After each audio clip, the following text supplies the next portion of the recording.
श्यामा श्याम का इसमें पाई भर भी अंतर नहीं। अगर हमारी तुम परीक्षा लोगे तो हम फेल हो सकते हैं, कामी हैं, क्रोधी हैं, लोभी हैं, मोही हैं, इस पर हम नहीं कह रहे गर्व कर रहे, लेकिन हम श्यामा श्याम के हैं, इस पर तुम काट डालो तो भी नहीं छूटेगा। यही रहेगा कि हम श्यामा श्याम के, बस ये बात पकड़नी। बिके हुए की अपनी कोई गारंटी नहीं है, बिके हुए की निष्ठा होती है अपनी। जब बड़े बड़े महापुरुषों को देखो, देखो हरिवंश महाप्रभु क्या, क्वाहम तुच्छा परम मधमा प्राणहो गर कर्मा, पर निष्ठा की बात, रसना कटो जो अन रटो, निरखन फुटो नयन, श्रवण फुटो जो अन सुनो, श्री राधा जस बैन। निष्ठा में नहीं चलेगा। निष्ठा तो हमारे अनन्य श्यामा श्याम की, और हम बड़े नीच हैं, अधम हैं, ये पक्का है।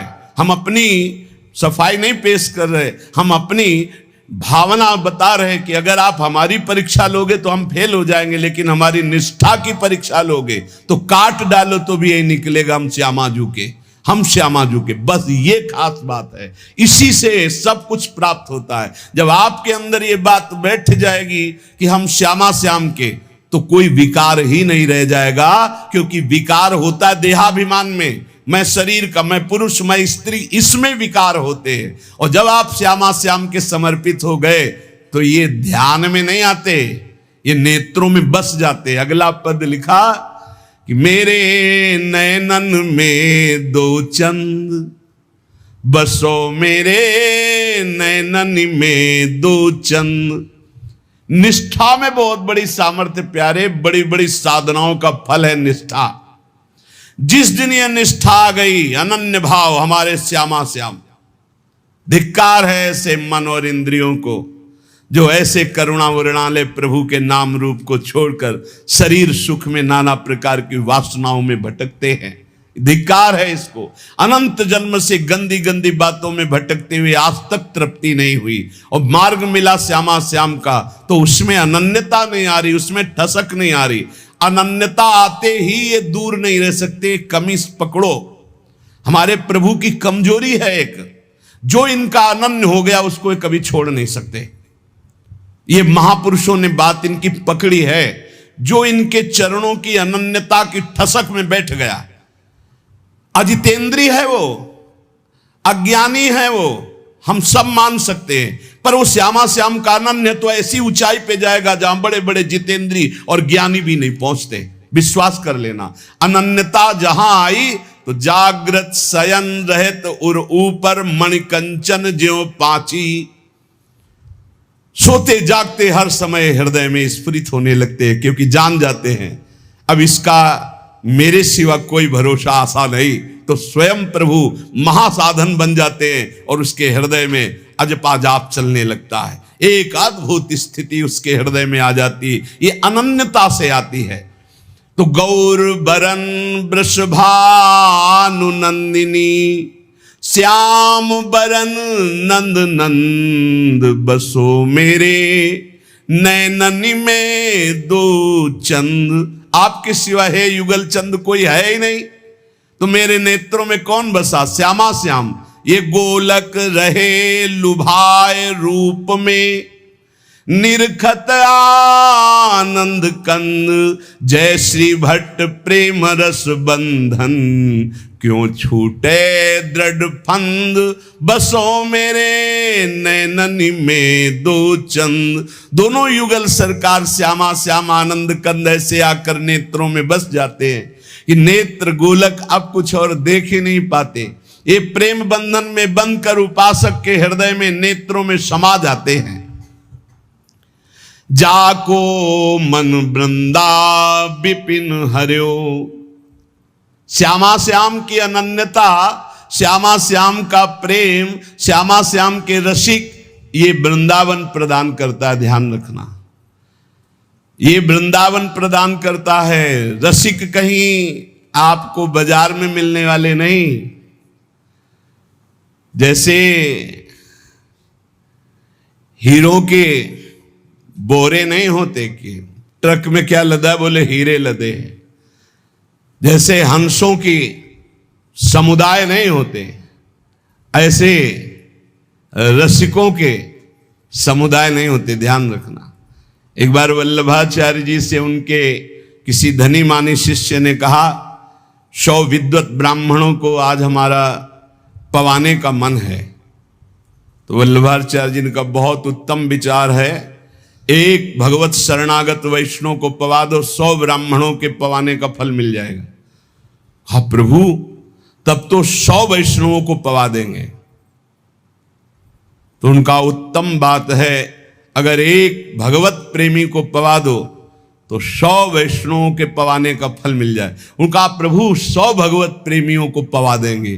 तो आंसू आ गए और कहा, भगवत प्रेमी 100-200 नहीं होते, कोई बिरले होते हैं। जो कहो हरिवंश रस बिरलो समझनहार, एक दोई जो पाइए खोजी सब संसार।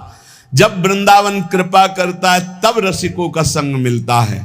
उनकी मंद मुस्कान मात्र से भगवान की मुस्कान से प्रकट हुई माया अपरीत हो जाती है, ढूंढने पर भी नहीं मिलती चित्त में। गुरुदेव की मुस्कान मात्र से समस्त दोषों पर विजय प्राप्त करने का बल जागृत हो जाता है।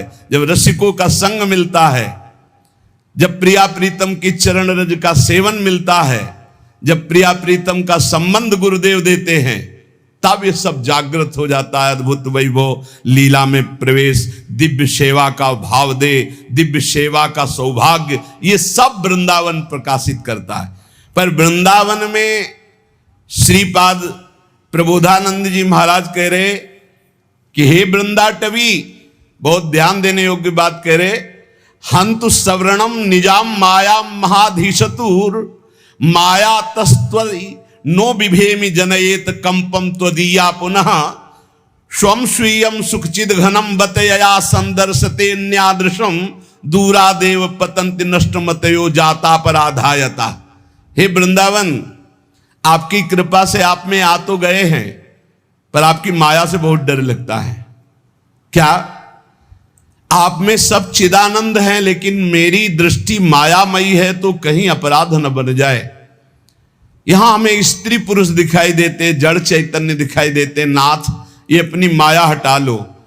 वृंदावन में न जड़ है, न चैतन्य है, न स्त्री है, न पुरुष है, न मूर्ख है, न विद्वान है। यहां सब प्रेमी है, सब प्रेमी प्रेममय स्वरूप है। जो बाहर से आवे थोड़ा सावधान होकर आवे। किसी शहर में नहीं जा रहे हैं, किसी नगर में नहीं जा रहे हैं, परम महामहिम प्रियालाल के निज महल वृंदावन धाम में आ रहे हैं।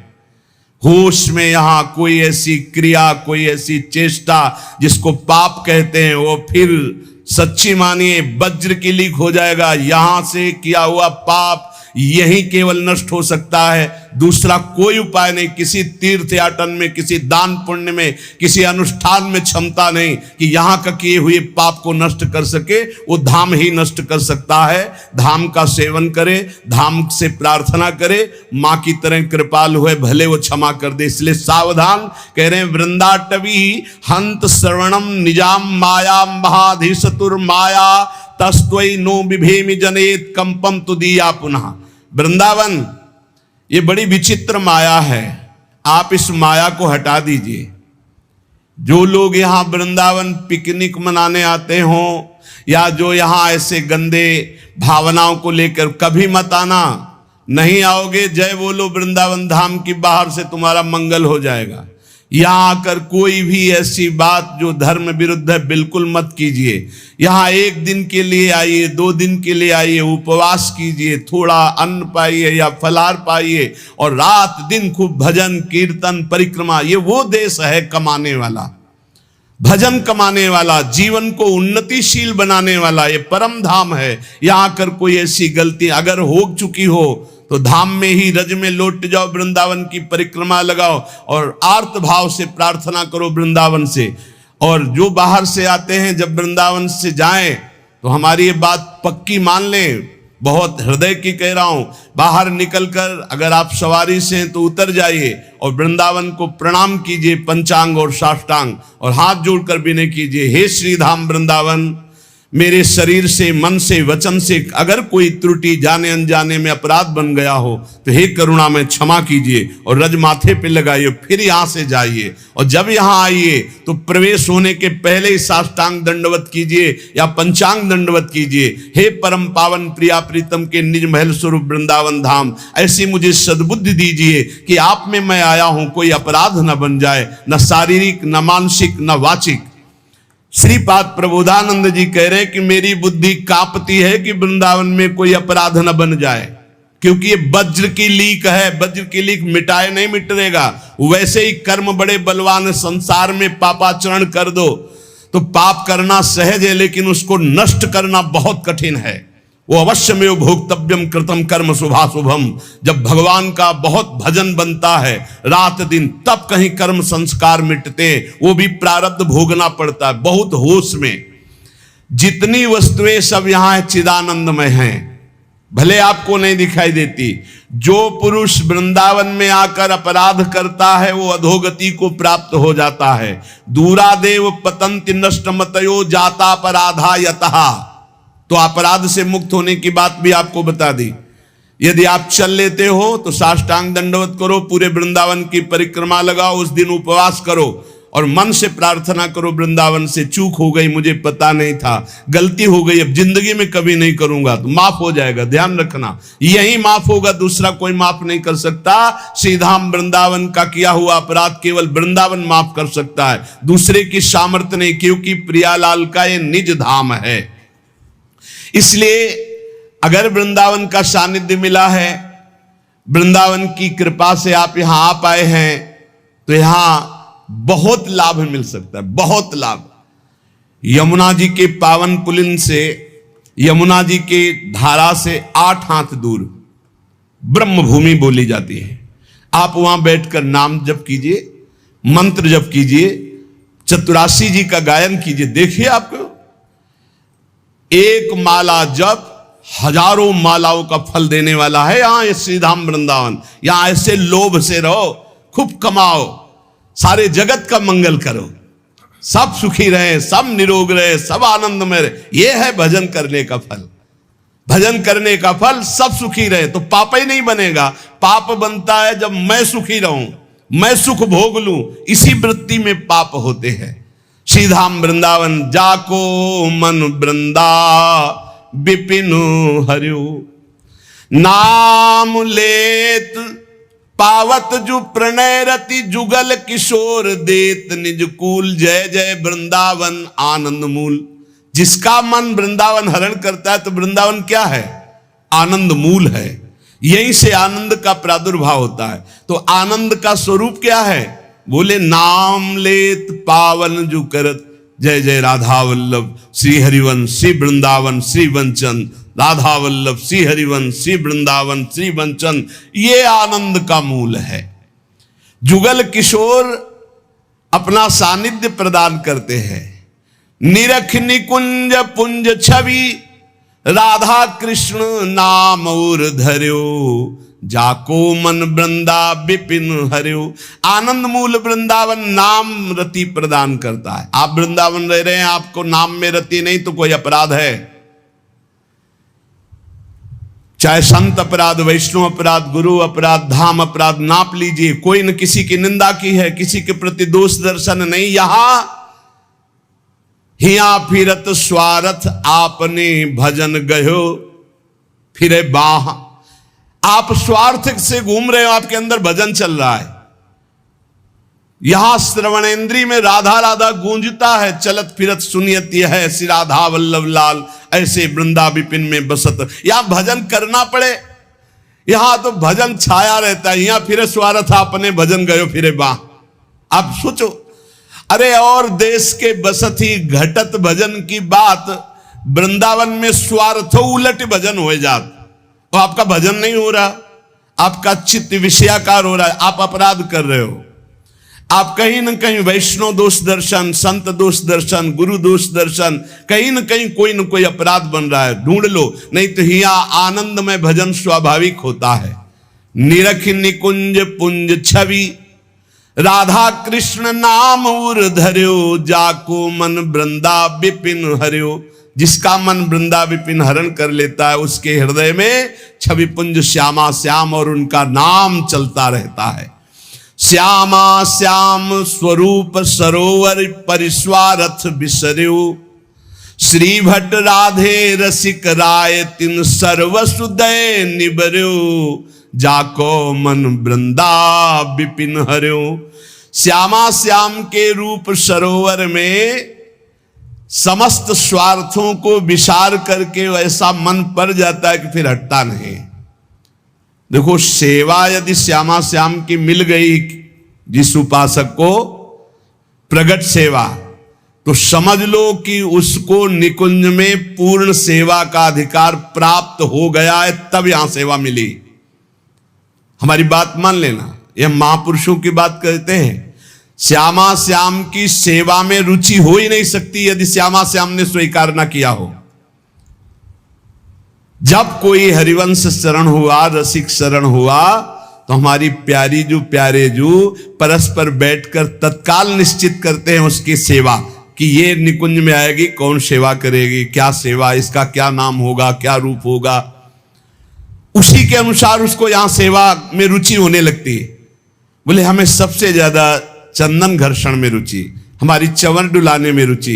ये श्यामा श्याम आपको चाह रहे हैं कि आप चंवर डुलाएं, श्यामा श्याम आपको चाह रहे हैं कि आप गाएं, श्यामा श्याम चाह रहे हैं कि आप द्वार पर खड़े रहें। ये सब सेवाएं श्यामा श्याम चाह रहे हैं और निश्चित किया तब आपको सेवा मिली, मान लीजिए।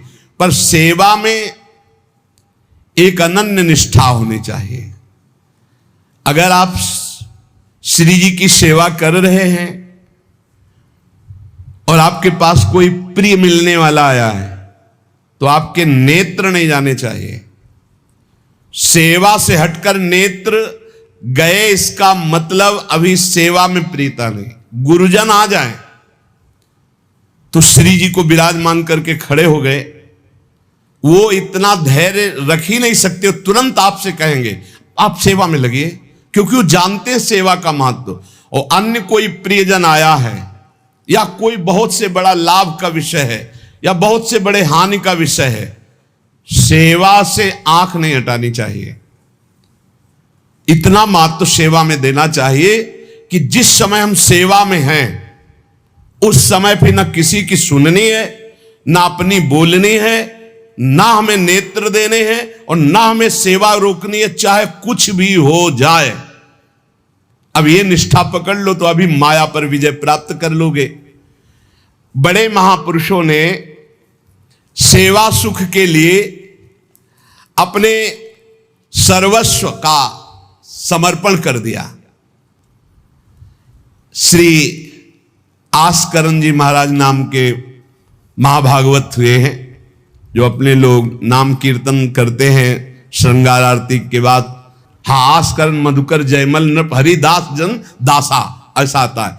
तो आस्करण जी के इष्ट श्री राधा मोहन जो थे,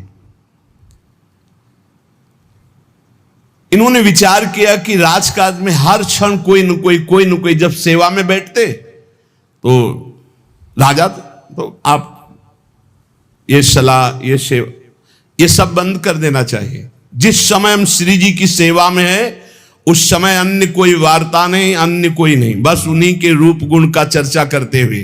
अगर हम सेवा में हैं तो उनका चर्चा का तात्पर्य है पद गुनगुनाते, जिस समय की जो हम सेवा कर रहे हैं उस समय के पद गुनगुनाते हुए या उनकी रूप माधुरी में चित्त लगाए हुए सेवा में।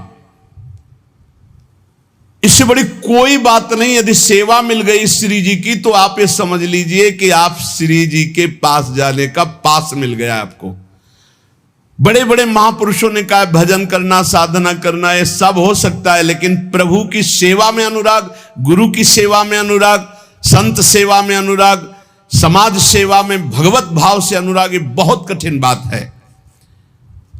ऊर्ध्वबाहु विरोमेश न कश्चित शृणोति में, धर्मादर्थश्च कामश्च किम धर्मम न सेव्यते। भगवान श्री कृष्ण द्वैपायन व्यास देव जी कहते, मैं दोनों हाथ उठाकर कहता हूं, मेरी बात सुन लो, मान लो। सेवा से सब प्रकार की संपत्ति प्राप्त हो जाती है।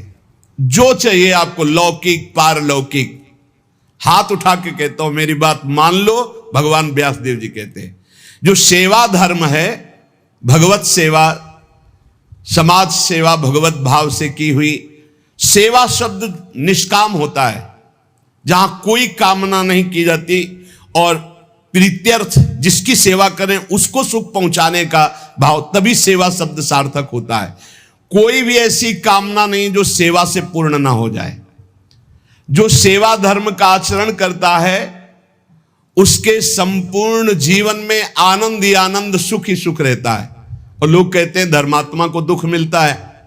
तुम क्या जानो, तुम बाहरी बात देखकर कहते हो दुख मिलता है। हृदय आनंद में वो डूबता है जो किसी भी वैभव में, किसी भी सुख में, किसी भी अनुकूलता में नहीं होता। अभी आपने सेवा धर्म को स्वीकार नहीं किया। सच्ची कहते हैं, सेवा में जब ये शरीर जाता था तब भी किडनी फेल थी, 20 वर्ष से फेल है।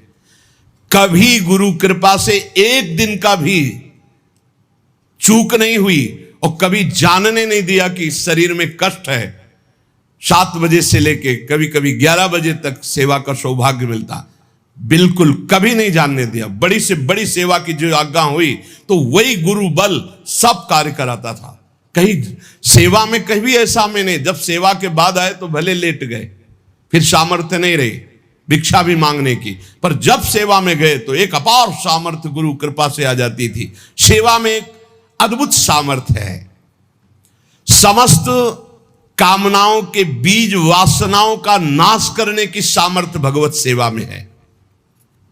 श्री आस्करन जी ने अपनी सेवा को सुरक्षित रखने के लिए, ये नरवरगढ़ के राजा है।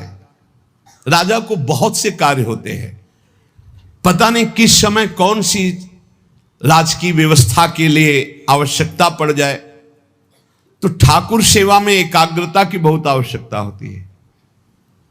पत्रावली तो सिर्फ पत्रावली पे ध्यान है, इधर उधर नहीं तो पत्रावली बिगड़ जाएगी, वो पत्रावली मानी नहीं जाएगी आपकी। भोग लगा रहे हैं तो सिर्फ एक एक कवल पे ध्यान है आपका। बैठे हैं, प्यारे जू कैसे पा रहे हैं, हित सजनी जू कैसे पवा रहे हैं, प्यारे जू कौन सी पदार्थ की तरफ देख रहे हैं, लाडली जू कौन से पदार्थ की तरफ देख, पूरी भावना में उसे डूब। श्रृंगार तो श्रृंगार कर रहे हैं, स्नान तो स्नान, मतलब सेवा में पूरी तन्मयता आवश्यकता है। अगर तन्मयता नहीं तो फिर बिगड़ जाएगा। तो नरवरपुर ताको राजा नरवर जानो, मोहन जू धरिए सेवा नी के करी है।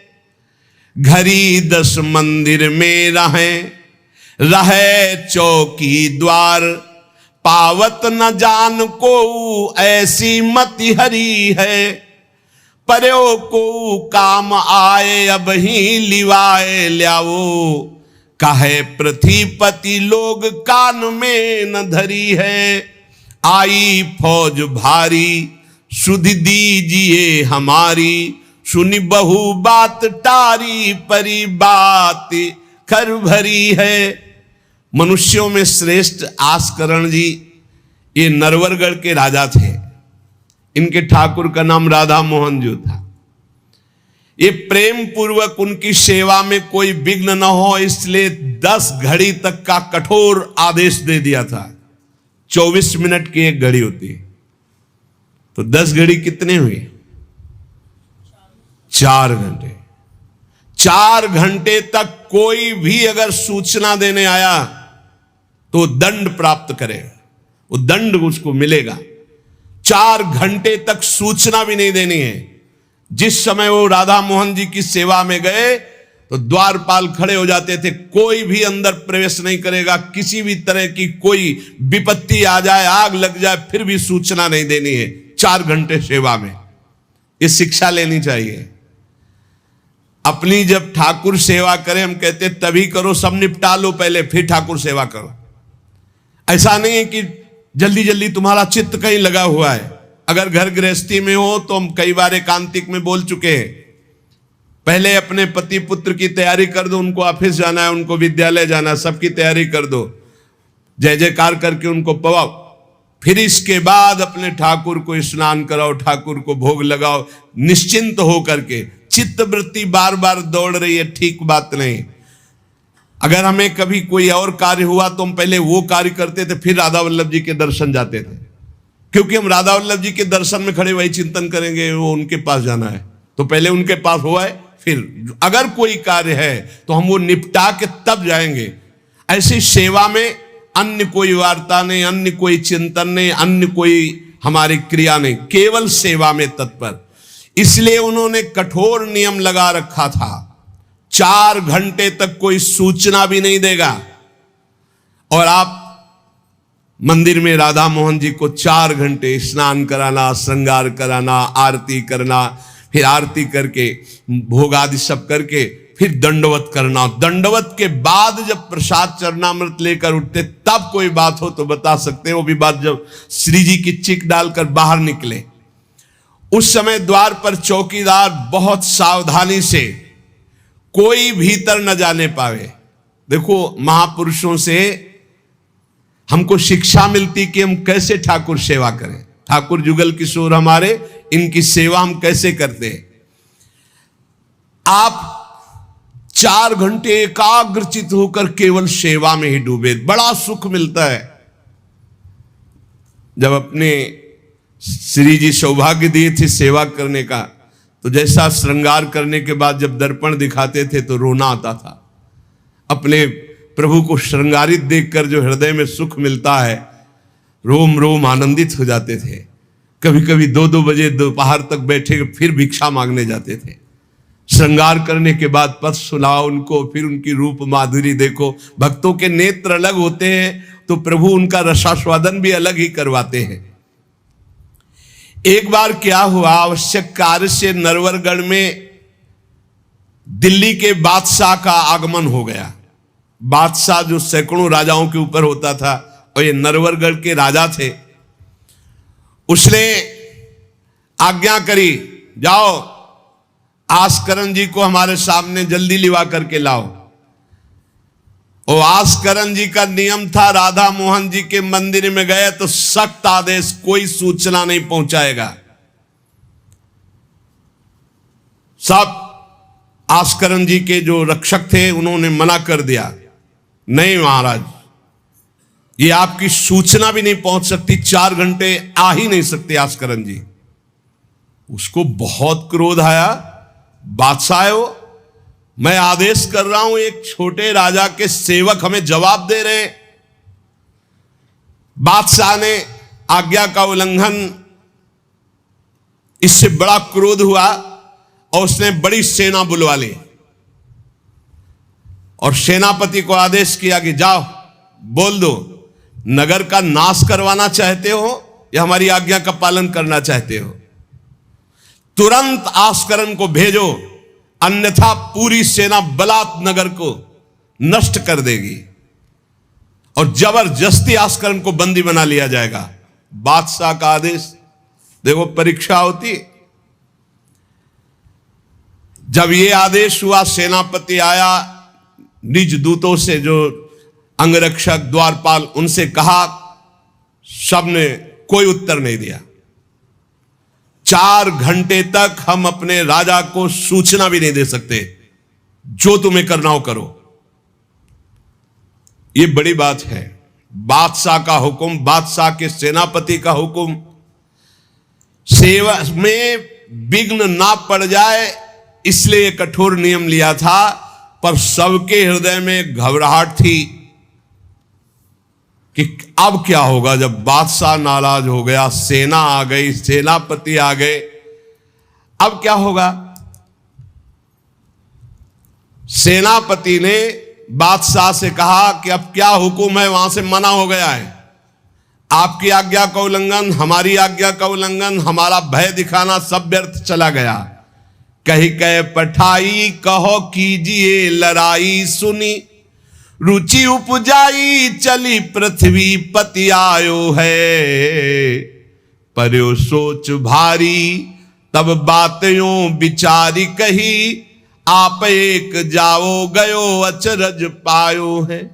सेवा करी सिद्धि साष्टांग होई के भूमि परे, देखी बड़ी बेर पाओ खड्ग लगायो है, कटी गई एड़ी ये पै टेढ़ी हूं न भौ करी, करी नित नेम रीति धीरज दिखायो है। बादशाह ये बड़ा आश्चर्य हुआ कि ये आस्करन जी के पास सूचना ही नहीं पहुंचाई जा रही और हमारे भय का इसके ऊपर कोई असर नहीं। पर आस्करन जी बहुत साधु प्रकृति के हैं, बड़े प्रियजन हैं, आक्रमण करना तो उचित नहीं, मैं स्वयं जाकर के देखूं क्या बात है। राजा थोड़ा भाव से युक्त हुआ, नहीं तो रजोगुण में फिर ऐसा भाव कहां होता है। पर आस्करन जी की भक्ति का प्रभाव कि उसके ये देखो चल के आखिरकार है क्या। बादशाह स्वयं आया। राज कर्मचारी अब विचार में पड़ गए कि बादशाह को कैसे रोका जा सकता है। सब जितने उनके अंगरक्षक सबको रोक दिया। ये बड़ी बात है, यह है भगवान की आराधना का बल। नहीं, बादशाह को कौन रोक सकता है। एक छोटे राजा ये है, उनके सैनिकों ने, द्वारपालों ने रोक दिया और बादशाह से कहा राज आज्ञा का उल्लंघन हम नहीं कर सकते, नाम सूचना दे सकते हैं और ना किसी और को अंदर जाने दे सकते हैं, किसी और को अंदर नहीं जाने दे, तो हम जा सकते हैं। बोले हां आप बादशाह हैं, आप जा सकते हैं, लेकिन आपके साथ कोई नहीं। बादशाह राजी हो गया। देखे आखिरकार अंदर क्या है। वहां जाके देखा तो आस्करन जी की सेवा हो चुकी थी संपूर्ण। अब वो दंडवत कर रहे थे। कई बार हमने प्रार्थना की है उपासकों से कि 11 दंडवत, 21 दंडवत, 51 दंडवत, 108 दंडवत, जितनी सामर्थ्य हो नियम ले लो, रोज करो। 4 परिक्रमा करो श्री जी की और 11, 21, 51, 108 दंडवत करो। जो स्त्री शरीर के साधक हैं वो पंचांग दंडवत करें। पंचांग किया, खड़े हो गए, हाथ जोड़ा, मंत्र जपा, फिर पंचांग किया, फिर खड़े हो गए। ऐसे ही जो पुरुष शरीर साधक है वो साष्टांग करें। साष्टांग किया, मंत्र जपते हुए, फिर खड़े हो गए, हाथ जोड़ा, फिर मंत्र जप कर प्रणाम किया, फिर साष्टांग, फिर ऐसे। हमें लगता है कि होती होगी दंडवत, करते होंगे, क्योंकि ये नियम तो बहुत पहले से दिया और ये करना ही चाहिए। सच्ची कहते हैं बड़ा सुख मिलता है जब अपने इष्ट के चरणों में साष्टांग लौट कर और उनकी तरफ देखते हुए। बहुत कृपा होती, बहुत कृपा होती। यावत स्वस्थमिदम कलेवरम यावत च दूरे जरा, जब तक ये शरीर स्वस्थ है बुढ़ापा दूर है। आनंद लूट लो भाई, ये कमाने का समय गंवाने का नहीं है। आस्करन जी अपने ठाकुर की संपूर्ण सेवा करके दंडवत अपनी पूरी कर रहे थे। अब जैसे 108 दंडवत तो समय लगेगा। हमने देखा है पूज्य सदगुरुदेव भगवान को अस्वस्थ शरीर में, अस्वस्थ अवस्था होने पर भी, बुखार है पर दंडवती अपनी पूरी करते हुए, नियमावली पूरी करते हुए देखा। क्योंकि जैसे ब्रज की 84 कोस की परिक्रमा में तो श्री जी साथ थी, बहुत थकान, बहुत शरीर कष्ट में, पर आप अपनी दंडवती जरूर पूरी करते हैं। गुरुदेव भगवान को देखा। महापुरुष नियमनिष्ठ होते हैं, जो नियम ले लिया उससे तोड़ते नहीं। जय बजे आरती होती है, आप देख लो, 5 मिनट के अंतर की बात नहीं कह सकते, नहीं आपको ठीक समय से आरती मिलेगी। जय बजे वो टहलने के लिए वही उनका समय होगा।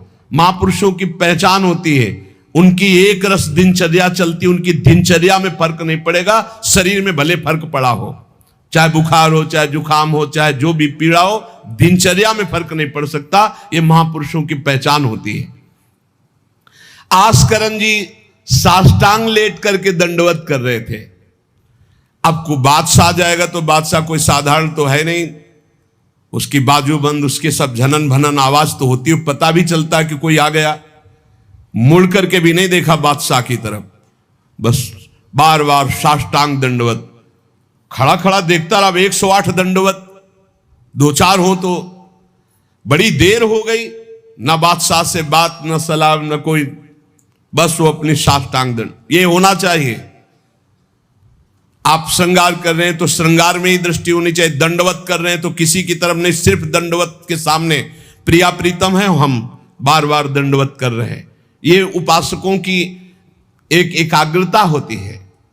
भला सोचो, बादशाह पास खड़ा है तो ऐसे लेटे लेटे भी तो देख सकते थे, बिल्कुल नहीं देखा। राजा को, बादशाह को बड़ा आवेश आया कि इतनी देर से मैं खड़ा हूं, पहले तो वहीं सब नाना करते रहे, इतनी देर से खड़ा हूं, ना कोई प्रणाम ना नमस्कार, ना हमारी तरफ देख रहा है, क्या है। तलवार निकाली और साष्टांग दंडवत कर रहे थे तो मारा, एक पैर की एड़ी कट गई, एड़ी कट गई, खून बह रहा है। साष्टांग दंडवत, फिर खड़े, फिर साष्टांग दंडवत, फिर खड़े, फिर साष्टांग दंडवत, बिल्कुल नहीं देख रहे कि एड़ी कट गई। सोचो जरा, ये भक्त की निष्ठा है उपासना की। या तो अगर एक चींटी काटेगी तो थोड़ी देर लौट करके पहले देखेंगे क्या हो रहा है, फिर दंडवत। एड़ी कट गई, लेकिन किसने काटा, ना ये बात देखी।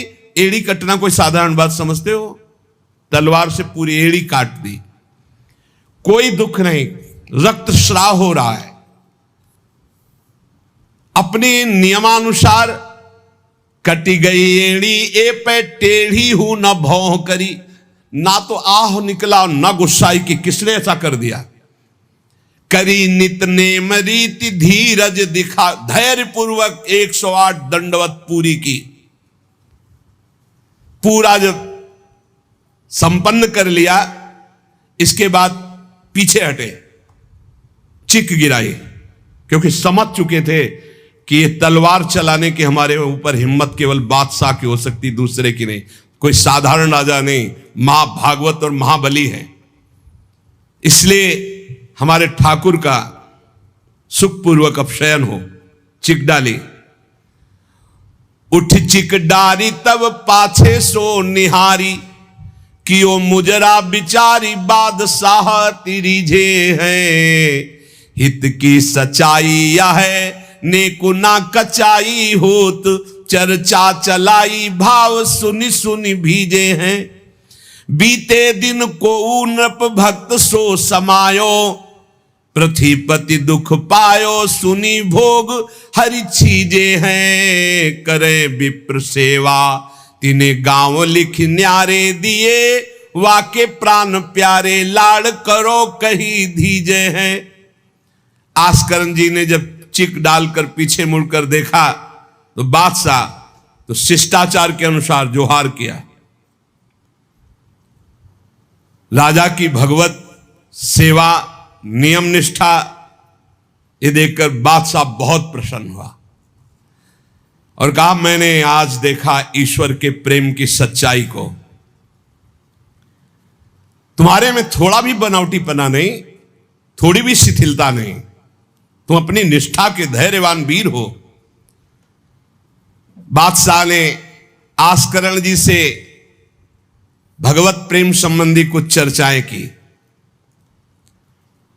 और विचार अपने प्रकट किए कि आज मैं बहुत खुश और सौभाग्यशाली हूं कि तुम्हारे जैसा राजा मेरा जन है।